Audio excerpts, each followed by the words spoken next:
إن الله وملائكته يصلون على النبي يا أيها الذين آمنوا صلوا عليه وسلموا تسليما.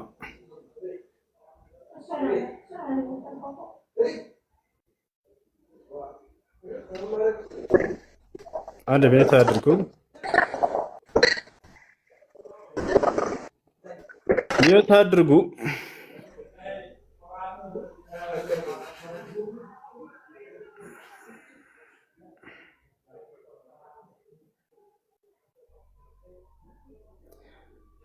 أزقار الملكة سئل فضيلة الشيخ محمد العثيمين هل يجوز تفسير القرآن الكريم بالنظريات العلمية الحديثة؟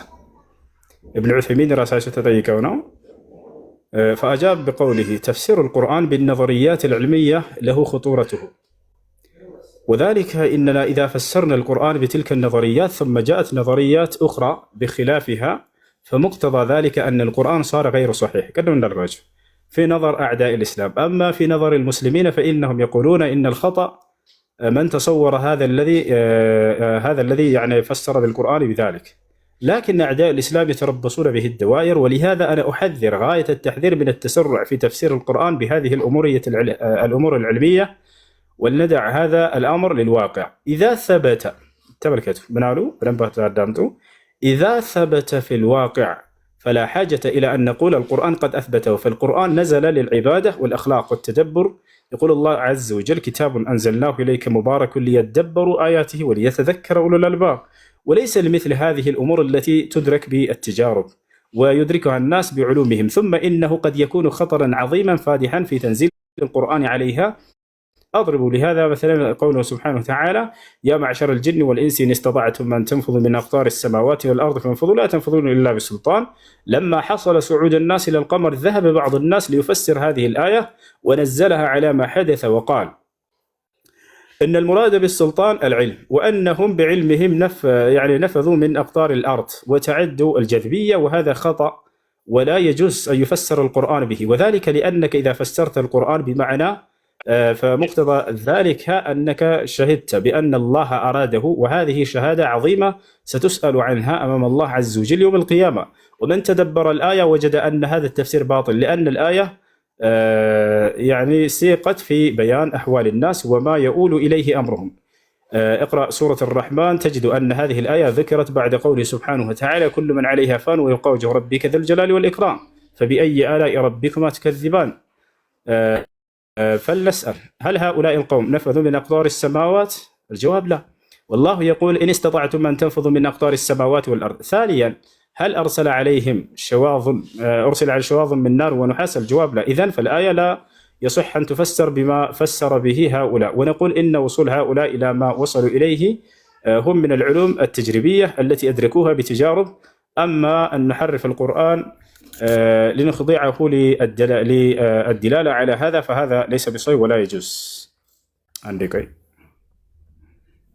عندي ቀደም እንዳልኳቸው ያው አደጋ አለው በትክክል በተረጋገጠ ነገር ላይ ካልሆነ በስተቀር አደጋ ያለው ነገር ነው። ተፍሲር القرآن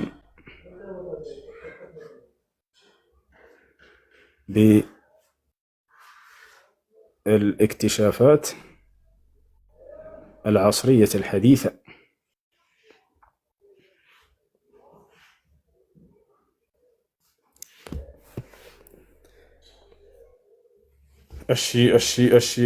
أشي عندي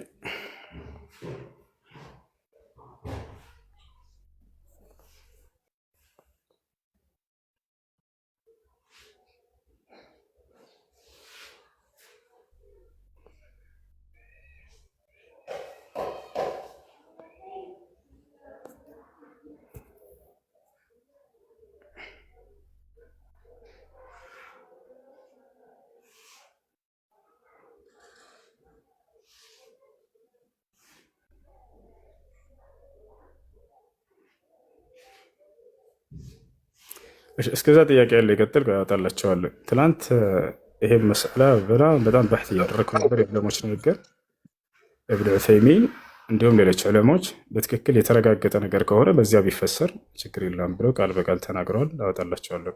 እስከዛ ጥያቄ ልገጥ። እሺ ሰላም አለይኩም ኡስታዝ። ወአለይኩም ሰላም ወራህመቱላሂ ወበረካቱ። እንትን የኦንላይን ስራ መስራት ይቻላል እንዴ? የኦንላይን ስራ ምን አይነት ስራ? ይህ በአፕሊኬሽን የሚሰራው ፖፖ ምናምን የሚባለው ማለት ነው። አይቻልም። ፖፖ አይቻልም። በውስጡ ቁማር እንዳለው ተነግሯል። ቁማር ያለው ነገር አይቻልም። አላህ ሱብሓነሁ ወተዓላ በቁርአን ላይ ቁማርን ከልክሏል። አይዋ አሁን የሚያስገባን ሰው ቁማር ያለው የምትጫወቱ እንጂ ኖርማል ችግር የለውም ምናምን እያለ ነበር። ከነ አፕሊኬሽኑ አይቻልም። አይቻልም። ቁማር እስካለው ድረስ አይቻልም። እሺ ሽክራን። አይ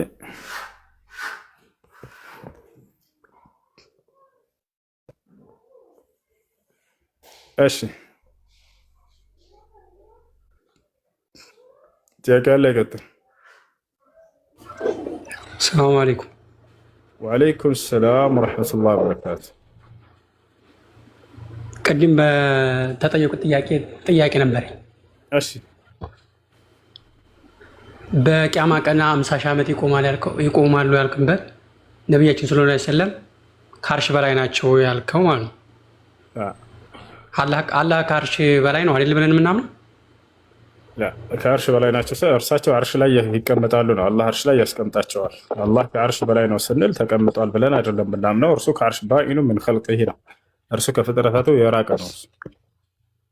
ከአርሽ በላይ ከፍ አለ ነው የምንለው። ተመልሶልኝ ሹክራን። እሺ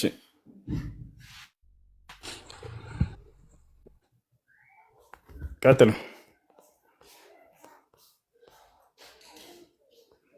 ጥያቄ ያለ ቀጥልሽ።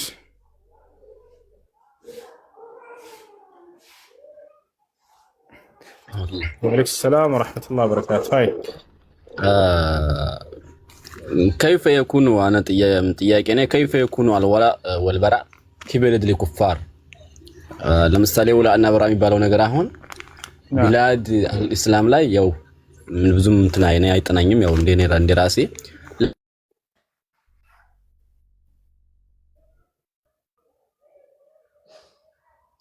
እሺ ያው እና እዚህ ጋር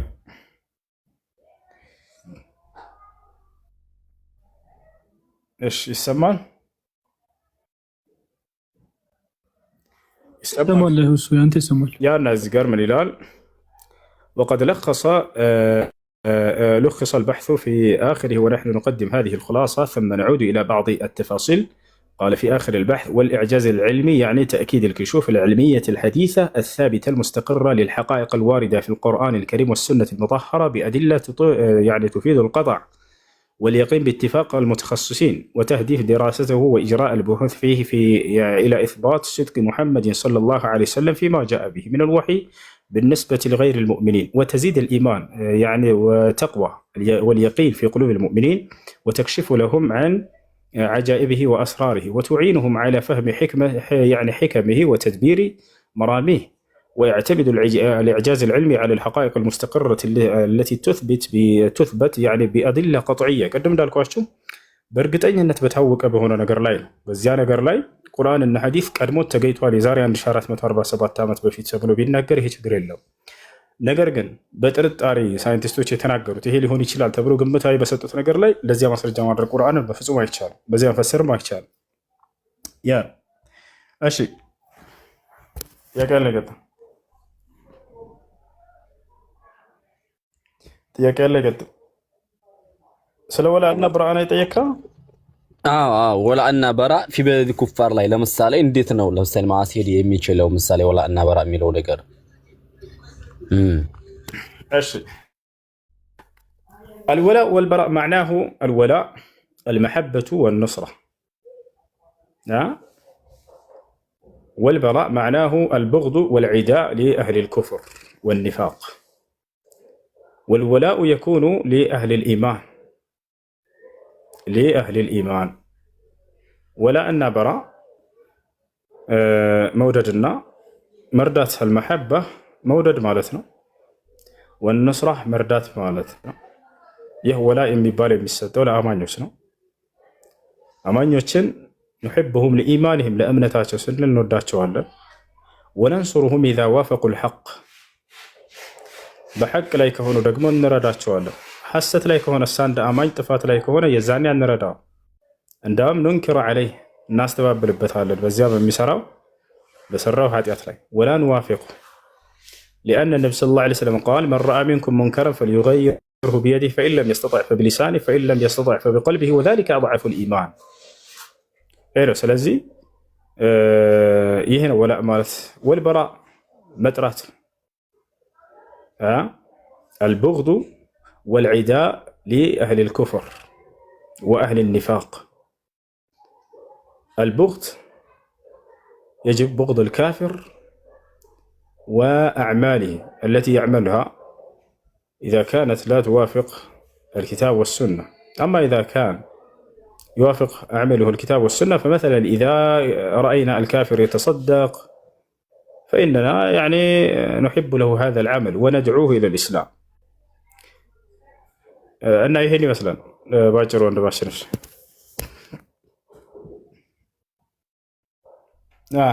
ግልጽ ነው።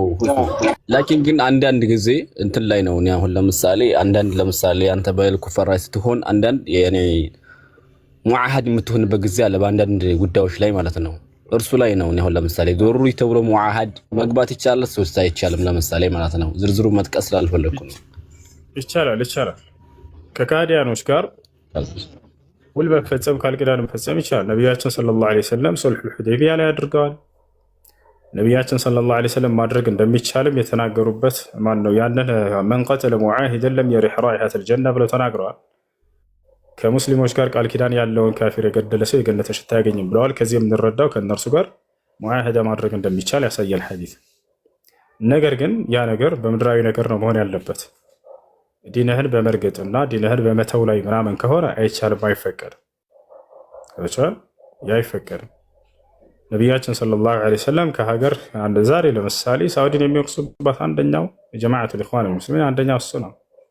ወይም ሱሩሪዮች ቁጥብዮች ለምን አይታችሁ ከሆነ ከአሜሪካን ጋር እቃ ትገዛዛለች ትለዋወጣለች ምናምን፣ ይሄንን ለካፊር እንደማጎብደድ አድርገው ሲቀርጹባት ሳዑዲን አይታችሁ አታውቁም? ይሄ ለካፊር ማጎብደድ አይደለም። ይህ በኢስላም ይፈቀድ ነገር ነው። ነቢያችን ሰለላሁ ዐለይሂ ወሰለም ከይሁዲዎች ጋር ቃል ኪዳን ይፈጽሙ ነበር፣ ይገዟቸው ነበር፣ ይሸጡላቸው ነበር፣ ያበድሯቸው፣ ይበደሩ ነበር። ይሄን ማድረግን አይከለክልም።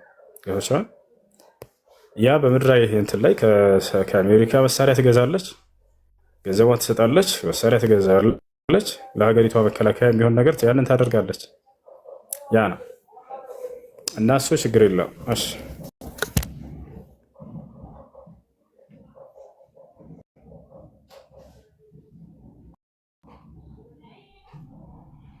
እሺ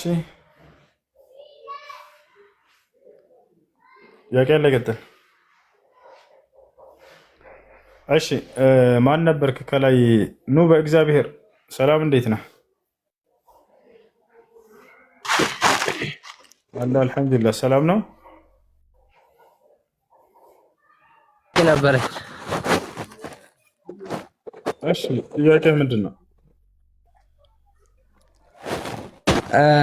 እስኪ ሱራ ማኢዳ 5:81 ላይ ያለው ቃል እሺ እስከ 82 እሱን ሲክፈትና ሲያምበል ትንሽ ግራ ገብቶኝ ነው።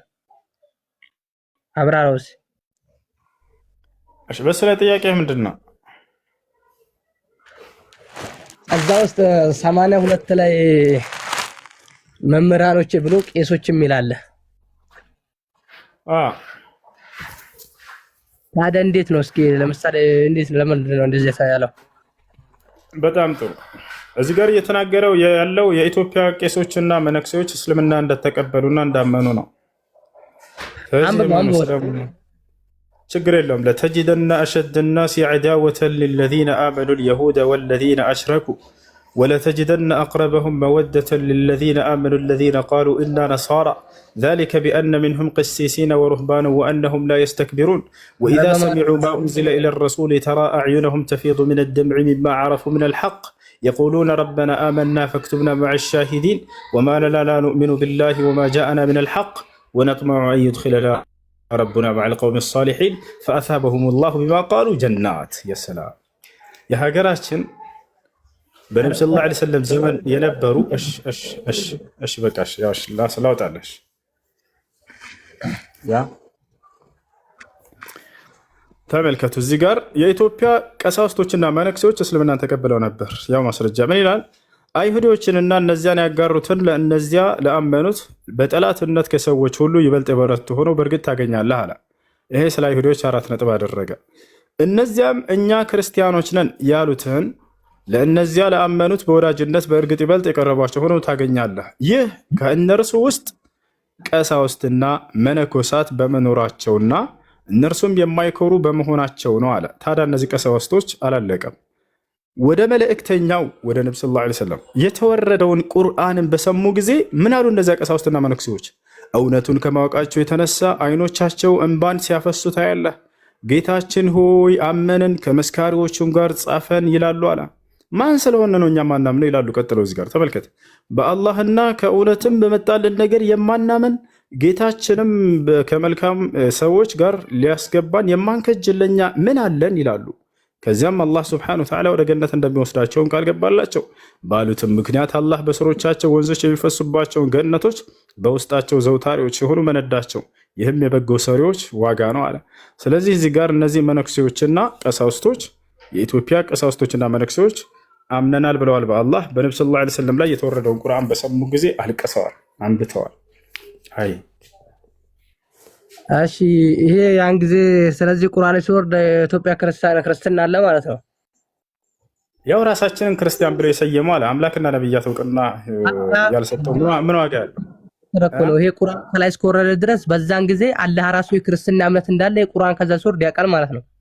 ሰዎች ከዚያም በፊት እኮ በርካታ ሃይማኖት አለ ይላሉ እኮ። ሂንዱይዝም አለ ከክርስትና በፊት፣ አይሁድም አለች፣ ሁሉም ራሳቸውን። ግን ችግሩ ምን መሰለህ? አምላክና ነብያት እውቅና አልሰጡትም። በደንብ አስተውለህ ከሆነ እዚህ ጋር እኛ ክርስቲያኖች ነን ያሉ ብሎ ተናገረ። አየህ የቁርአንን ጠንቃቃነት። አላህ እና ነብያቶች አያውቁትም፣ አምላክና ነብያት አያውቁትም። ግን እኛ አሉ። ስለዚህ በዛን ጊዜ ትክክለኛ ተቀበሉ ብሎ ከላይ ከቁርአኑ ከላይ ሲወርድ እነሱ ቀሳውስት ስላሉ ነው ማለት ነው እነሱ ተቀበለዋል ያለው። እነዛ ሰለሙ፣ እስልምናን ተቀበሉ፣ እውነቱን አወቁና ስህተት ላይ መሆናቸውን ተረድተው።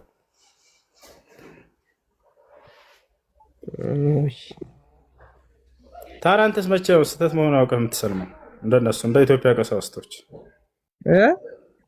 መቼ ነው እንደ ኢትዮጵያ ቀሳውስቶችና መነኩሴዎች አንተስ የምትሰልመው? የኢትዮጵያ ክርስቲያኖች መቼ ነው የምትሰልሙት? አይ ታሪክ ስለሆነ እኔ በዚህ በታሪክ አላምንም። የምን ታሪክ ነው? ያለፈ ስለሆነ መጽሐፍ ቅዱስን አትከተልም ማለት ነው? ታሪክ እኮ ነው ያለው። ማን መጽሐፍ ቅዱስ ነው ነብረ ማለት ከተለው መጽሐፍ ቅዱስ ታሪክ እኮ ነው ውስጥ ያለው። ታሪክ መሆኑ እሱ ማስረጃ ነገረኛ። በጣም ጥሩ ላሳየሽ። ታሪክ መጽሐፍ ቅዱሱ ሳይሆን ታሪክ አለው ነው እንጂ መጽሐፍ ቅዱሱ ታሪክ አይደለም። ይሄ ለይ ታሪክ አለበት ነው። ይሄ እኮ የሆነ ነገር እኮ ነው እየነገረህ ያለው። ይሄ እንዳውም ይሄ የሆነ ነገር እንጂ የሆነ እየነገረህ ያለው በዘመኑ የተከሰተውን ያለፈ ከዚያ በፊት የሆነን ታሪክ አይደለም። እንዳውም መጽሐፍ ቅዱስ ላይ ያለው ከዚያ በፊት ነው። ሙሴ ከእስራኤል ወጥተው ከዚያ በኋላ በሕዝቅኤል ላይ 2 ሚስቶች ነበሩት ለእግዚአብሔር፣ እነርሱም ለእርሱም ሆኑ። ከዚያም በኋላ እግራቸውን ገለጡ። እንዲህ አይነት ታሪክ ነው እዛ የሚያስቀምጠው። ነገር ግን ይሄ በዘመኑ የሆነን ነገር ነው እየነገረህ ያለው። የኢትዮጵያ ቀሳውስቶች እስልምናን ተቀብለዋል ይላል፣ አምነዋል። አይ አንተ ከዚህ በፊትም ስታነሳ እምነት መጀመሪያው እስልምና ነው ብለህ ስታወራ አሁን ለምሳሌ ሱራ 2:135 ያለውንም ቃል አውለት የመጀመሪያ ስለሆነ እዛ ጋርም ስለ ክርስቲያኖች ስለሚያወራ፣ ግን አንተ በፊት ምን አልክ? አስቀድመህ የመጀመሪያው እምነት ነው ምንም እምነት የለም ብለህ ነበር። ያን ጊዜ መጀመሪያውም መጨረሻውም ብለህ ነበር አውለት ያልከው። የመጀመሪያው ትውልድ እምነት ለምን ማውራቱ አስፈለገ ነው? ቁርአን ላይ ለምሳሌ እኛ መጽሐፍ ቅዱስ ላይ ስለዚህ ብሎ የሚያወራበት ቦታ የለም አይደል? አሁን አዳምጥ ላስረዳሽ። እስልምና የነቢያት ሃይማኖት ነው ብለህ ታምናለህ ብለህ ጠየቀኝ። የመጀመሪያ ሃይማኖት ነው ወይ? አዎ። እስልምና የመጀመሪያውም የመካከለኛም የመጨረሻውም የዚህ ዓለም ትክክለኛ ሃይማኖት እሱ ነው አልኩህ። አዎ። አሁን እዚህ ጋር ክርስቲያን የሚል ቃል አግኝተው ነው ገብታችኋል? እዚህ ጋር እያልኩ ነገር አልገባህም። አምላክና ነቢያቶች እውቅና የሰጡት ብቸኛው መለኮታዊ ሃይማኖት ከዓለም መጀመሪያ እስከ ፍጻሜ ድረስ እስልምና ብቻ ነው። በየትኛው መጽሐፍ ላይ አምጣ። በመጽሐፍ ቅዱስም ላይ ብንሄድ በቁርአንም ላይ ብንሄድ ክርስትና የሚል ፊደል ከ10 በላይ እሰጥሃለሁ በቁርአን ላይ። ግን ምን እያለ ነው የተናገረው? እኛ ክርስቲያኖች ነን ያሉ ህዝቦች እያለ ይገልጻቸዋል እንጂ አምላክና ነቢያት አምላክ በየትኛውም ቦታ ላይ ክርስቲያን ብሎ አልሰየማቸውም ወይንም እሱ አልደነገገላቸው። ነቢያትም በዚህ መልኩ አልደነገጉላቸው። መጽሐፍ ቅዱስም ላይ ብትሄድ በገዛ መጽሐፉ ላይ የክርስትና ሃይማኖት መጽሐፍ ላይ ተብሎ የሚታመነው ላይ ከኦሪት ዘፍጥረት እስከ ራእይ ድረስ አምላክም ነቢያትም ክርስትናን ሃይማኖት ተከተሉ ብሎ አልሰበኩም፣ አያውቁትም። ያን ነው እያልኩ ያለሁት። እሱ ምን ነቢያት ስንት የሰበኩ አሉ እኮ ነቢያት እሱ የለም አትበል። እሺ አንድ ነቢይ ስትል ክርስትና ሃይማኖትን ተከተሉ ያለ ነቢይ የብሉይ ኪዳን ለምሳሌ አዲስ ኪዳን ነቢያት አሉ። ለምሳሌ እነ መጥምቁ ዮሐንስ። ኦኬ ወደ እንሄዳለን፣ ችግር የለም። እሺ ክርስትና ሃይማኖትን ተከተሉ ብሏል መጥምቁ ዮሐንስ። እንቀጥል፣ ችግር የለም። እንደ እየሰበከ ስለ ጌታችን ኢየሱስ ክርስቶስ በፊት መንገድ ጠራች ተብሎ እኮ እየሰበከ ስለሷን እየሰበከ ሃይማኖት ኢየሱስን ሰብኳል ሳይሆን ክርስትና ሃይማኖትን ተከተሉ ብሎ ሰብኳል። ራሱ ክርስቶስ ማለት ምን ማለት ነው? ክርስቶስ ማለት ምን ማለት ነው? እሺ ንገረን። ክርስትና ሃይማኖት ማለት ነው ትክክለኛ ስሙን ክርስቶስ የሚሉት ለትክክለኛ ለምሳሌ እግዚአብሔር ማለት አንድ ሃይማኖት ማለት ነው። ምክንያቱም እኔ እውነትም መንገድም ህይወትም ነኝ ስላለ ሃይማኖት ራሱ ከእግዚአብሔር ስለሆነ ማለት ነው። ፈጣሪ እኮ ክርስቶስ ማለት ምን ማለት ነው ብለህ ጀምረሃል። አሁን ቀጥልልን። ክርስቶስ ማለት ምን ማለት ነው? ክርስቶስ ማለት እግዚአብሔር ስለሆነ እግዚአብሔር ደግሞ ሃይማኖት ነው። ክርስቶስ ማለት እግዚአብሔር ነው ያለህ ማን ነው ልጄ? እንደዚህ ነው የሚጫወቱባቸው። ምንም መምህሮቻቸው ራሱ አያውቅም። ወላሂ ያው ክርስቶስ ማለት እግዚአብሔር ማለት ነው አለ። አዎ ነው ማስረጃ። ክርስቶስ ከሶስቱ አካል መጥቶ አለ ስጋ የለበሰ ስለሆነ ስለዚህ እግዚአብሔር ነው። ክርስቶስ ማለት እግዚአብሔር ማለት አይደለም። ክርስቶስ ማለት የተቀባ ማለት ነው። ስሙን እኮ ነገርኩ። ስሙን አትበል እኮ አልኩ። ክርስቶስ ማለት የተቀባ ማለት ነው እንጂ እግዚአብሔር ነው ማለት አይደለም። የስሙ ትርጓሜማ ስሙን ትርጓሜ እኮ አይደለም ያልኩ። ስሙማ ትክክል ነው። እኔ ስሙን ሳይሆን ትክክለኛ ትርጉም ለምሳሌ ስላሴ የሚለው እግዚአብሔር ስለሆነ አንድ እግዚአብሔር ስለሚባል ሶስቱ አካል እሱ ደግሞ እውነትም መንገድም እኔ ነኝ ስላለ ዮሐንስ ወንጌል ላይ። ስለዚህ ኢየሱስ ክርስቶስ የትኛውም ቦታ ላይ ክርስትና ማን ነው ዮሐንስም ሆነ ማንም ከነቢያት መካከል አንድ ነቢይ ክርስትና ሃይማኖትን ተከተሉ ብሎ በግልጽ እንዲህ ያስተማረ ነቢይ የለም አይደል? ክርስቶስን ተከተሉ አላለም? ክርስትና ሃይማኖት ግለሰቡን ሳይሆን ሃይማኖት ክርስትናን ሃይማኖት ተከተሉ ብሎ ያስተማረ ነቢይ አለ? ተከተሉ አላለም? ምን ክርስቶስን ተከተሉ አላለም? እባክህን አሁን ስለ ግለሰቡ ሳይሆን እኔ ሙሐመድን ተከተሉ የሚል ቃልና እስልምናን ሃይማኖት ተከተሉ የሚል አንድ አይደለም። እሱ እኮ አሁን የሃይማኖት ስያሜ ያለ አዳምጠኝ፣ ሃይማኖት አለ፣ ነብይ ያለ፣ አምላክ አለ። አሁን ስለ ሃይማኖቱ ነው እየጠየኩኝ ያለው። ክርስትናን ሃይማኖት ተከተሉ ብሎ የሰበከ ነብይ ያለ የለም እኮ ነገርኩ። ይኸው ክርስቶስን ተከተሉ ብሎ አልኩ። እሱን እነግርሃለሁ። ቀጣዩን ይሄን ነገር በፊት እሱ ነው። እኔ ስለ ሃይማኖት ነው እየጠየኩኝ ያለው። ስለ ግለሰቡ እመጣለሁ ግን አብሽር። አይ የኮ ቀጣዩ መልስ እንደማለሰለ ምክንያቱም እንደዛ ስለሚሄድ መጥምቁ ዮሐንስ ክርስቶስን ተከተሉ ብሎ አላለም። ክርስትናን ሃይማኖት ተከተሉ ብሎ ያለ ነብይ ያለ ወይ? ከሱ ነው ምን የተነሳ ነው። እና እሱን እንጨርስና አሁን ኢየሱስን ተከተሉ ብሏል ወይ ወደሚለው እንመጣለን። ችግር የለም። ክርስትናን ሃይማኖት ተከተሉ ያለ ነብይ አለ እኮ ነገርኩ። የሚቀድመው እሱ ስለሆነ እኮ አንተ በመጀመሪያ ይሄን ምክንያቱም የሚቀድመው መጀመሪያ የጠየቅኩት ጥያቄ ነው ወገናችን። መጀመሪያ ክርስትናን ሃይማኖት ተከተሉ ያለ አለ ወይ? የለም ከሆነ የለም፣ አለ ከሆነ አለ በለኝና ክርስቶስን መከተል ማለት ምን ማለት ነው የሚለውን ገና አስረዳሃለሁ። ክርስቶስን ራሱ ክርስቲያኖች እንደማትከተሉት የእርሱ ተቃዋሚዎች እንደሆናቸው አስረዳለሁ። ወላሂ አሁን ቻግና ክርስትና ሃይማኖትን ተከተሉ ያለበት ኢየሱስ አለ የለም? አንድ ነብይ መጽሐፍ ቅዱስ አማንከም አላማንከም እኮ ነው ነገርኩህ። ራሱ ለምሳሌ እግዚአብሔር ራሱ ሃይማኖት ስለሆነ በራሱ ሃይማኖት ስለሆነ ተከተሉ ብሏል። ስለዚህ መጥምቁ ዮሐንስ ኢየሱስን ተከተሉ ማለት ሃይማኖት ነው። ራሱ እግዚአብሔር ሃይማኖት ነው። አምላክ ሃይማኖት ነው። እንደዚህ ጉድ መስያለ እግዚአብሔር አምላክ ነው፣ ግን ህይወትም መንገድም እሱ ስለሆነ ራሱ ሃይማኖት ነው። ራሱ እግዚአብሔር ራሱ ሃይማኖት ነው፣ መንገድ እውነት ስለሆነ ማለት ነው። በጣም አዲስ ትምህርት ደግሞ መጣ። እግዚአብሔር ምንድነው ሃይማኖት ነው እያሉ ነው እነሱ ብቻ። ለምን ነው ታውቃላችሁ? እንደፈለክ ስራው አይ እንደፈለክ መስራት አይደለም። አንተ ራስህን ሃይማኖት ነው ያልከን። እሺ እግዚአብሔር እውነትም መንገድም እኔ ነኝ እኮ አለ እንዴ ነው ራሱ። እሺ እግዚአብሔር ነው እውነትም ህይወትም መንገድም ነኝ ያለው ሃይማኖት ነው ራሱ በራሱ አይደለም። አሁን በቃ የመጨረሻ ልቋጭልህና ወደ ቀጣይ አንተ ወደምትፈልገው እንሄዳለን። በሙሉ መጽሐፍ ቅዱስ ላይ ልብ በሉ ልጆች፣ በሙሉ መጽሐፍ ቅዱስ ላይ የትኛውም ስፍራ ላይ ክርስትና ሃይማኖትን ተከትሉ የሚል ጥቅስ አንድም ነብይም ሆነ አምላክም አልተናገረም። አሁን ወደ ቀጣይ ሐሳብ ሄደሽ ይሄንን አሁን ለምሳሌ እዚሁ ላይ ለምሳሌ ያልከው ላይ እኔ ነገርኩህ እኮ አሁን እኔ አንተ ተሳስተሃል አልከኛ። በቃ እግዚአብሔር ሃይማኖት አይደለም እያልኩ አንተ ግን መጥምቁ ዮሐንስ ክርስቶስን እመኑ ብሏል በልና አንተ ተናገረኝ። ችግር አንተ በክርስቶስ ታምናለህ እንዴ? በደንብ ነው የማምነው። በጣም ጥሩ። መጥምቁ ዮሐንስ ወንጌል ለምሳሌ እሺ፣ አንተ በክርስቶስ ካመንክ ኢየሱስ ክርስቶስ አምላክ እንዳለው አስተምሯል። ይሄን ትቀበላለህ? በተለየ አካሉ ኢየሱስ ክርስቶስ አምላክ አለው በተለየ አካሉ ብሏል። አዎ በተለየ አካሉ ማለት ስጋና መለኮት እኮ አይለያይም፣ ተዋህዷል። ተዋህዶ ነው ግን ስጋን ስለለበሰ አምላኬ ስላለ ዮሐንስ 20:17 ላይ አለ። ያን ቃል በተናገረ ጊዜ ክርስቶስ ስጋ ብቻ ነበር፣ መለኮት ተለይቶት ነበር? አልተለየውም። ስለዚህ ስጋውን መለኮትም አብሮ ባለበት ሰዓት ነው አምላክ እንዳለ ያስተማረው ኢየሱስ።